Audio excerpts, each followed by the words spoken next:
Dubai air show में आखिर ऐसा क्या हुआ? आज हम इसी की बात करेंगे। तेजस फाइटर जेट के उस दुखद हादसे के पीछे की पूरी कहानी। ये पल भारतीय इंजीनियरिंग के लिए एक फख्र का लम्हा होना था, लेकिन ये एक भयानक हादसे में बदल गया। चलिए समझते हैं कि असल में उस दिन हुआ क्या था। सोचिए, दुबई एयर शो का माहौल, चारों तरफ जोश और उत्साह। दुनिया भर से लोग बेहतरीन हवाई जहाज़ों के करतब देखने आए थे। लेकिन फिर कुछ ही सेकंड्स में सब कुछ बदल गया। तो चलिए सबसे पहले बुनियादी बातों पर नजर डालते हैं।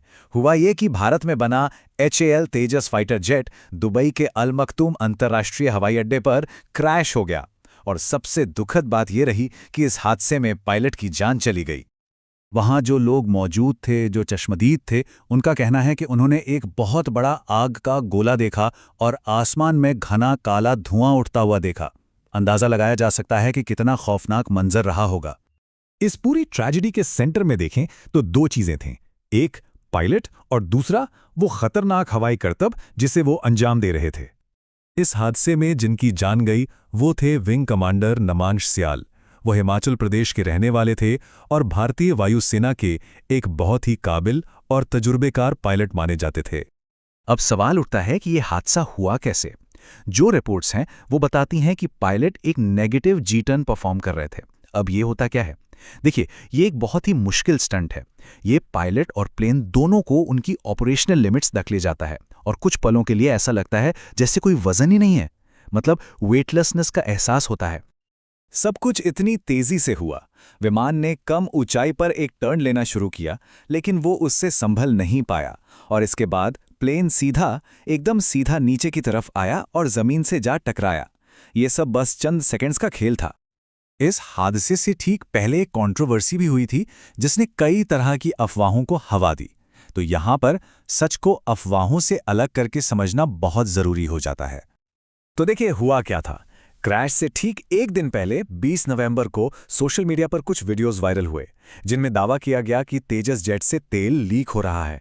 इसके जवाब में भारत सरकार की जो ऑफिशियल एजेंसी है PIB यानी प्रेस इन्फॉर्मेशन ब्यूरो, उसने एक सफाई जारी की और फिर अगले ही दिन 21 नवंबर को यह दर्दनाक हादसा हो गया। तो एक तरफ था सोशल मीडिया का दावा कि ये ऑयल लीक है और दूसरी तरफ था सरकारी स्पष्टीकरण जिसमें कहा गया कि भाई ये तेल नहीं है बल्कि जेट के सिस्टम से निकला कंडेंस्ड वाटर यानी जमा हुआ पानी है। और दुबई जैसे गर्म और ह्यूमिड मौसम में ऐसा होना एक बिल्कुल नॉर्मल बात है। और हाँ, ये बात साफ कर देना बहुत ज़रूरी है।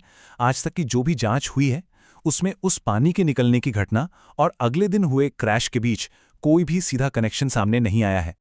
तो हादसे के बाद क्या हुआ और अब आगे की कार्रवाई क्या होगी? तो देखिए, हादसे के फौरन बाद भारतीय वायुसेना ने इसकी वजह जानने के लिए कोर्ट ऑफ इंक्वायरी का गठन किया। जो मेजबान देश था UAE, उसने भारत के प्रति अपनी संवेदनाएं जताईं और विंग कमांडर सियाल के पार्थिव शरीर को पूरे सम्मान के साथ भारत वापस लाया गया। अब ये सिर्फ एक प्लेन क्रैश नहीं है, इसके जो मायने हैं वो बहुत गहरे हैं। ये भारत के डिफेंस प्रोग्राम से लेकर पूरी दुनिया के एविएशन सेक्टर पर असर डाल सकता है। देखिए, तेजस भारत का एक बहुत बड़ा स्वदेशी प्रोग्राम है, भारत का गौरव है। तो जाहिर है ये हादसा इस प्रोग्राम के लिए एक बहुत बड़ा झटका है। दूसरा, ये एयर शो के दौरान की जाने वाली हाई रिस्क फ्लाइंग के सेफ्टी रूल्स पर भी गंभीर सवाल खड़े करता है। और दुनिया के जो देश तेजस खरीदने में दिलचस्पी दिखा रहे थे वो भी अब यकीनन जांच के नतीजों का इंतजार करेंगे। और कुल मिलाकर ये तेजस की जो ग्लोबल रेपुटेशन है उसे भी प्रभावित करता है। तो आखिर में हम इस बड़े सवाल पर आकर रुकते हैं कि क्या इस जांच के जो नतीजे आएंगे वो तेजस के एम्बिशंस पर ब्रेक लगा देंगे, या फिर इससे जो सबक मिलेंगे वो इस शानदार विमान को भविष्य के आसमान के लिए और भी ज्यादा महफूज बनाएंगे। खैर, इसका जवाब तो सिर्फ वक्त और एक पूरी तरह से निष्पक्ष जांच ही दे सकती है।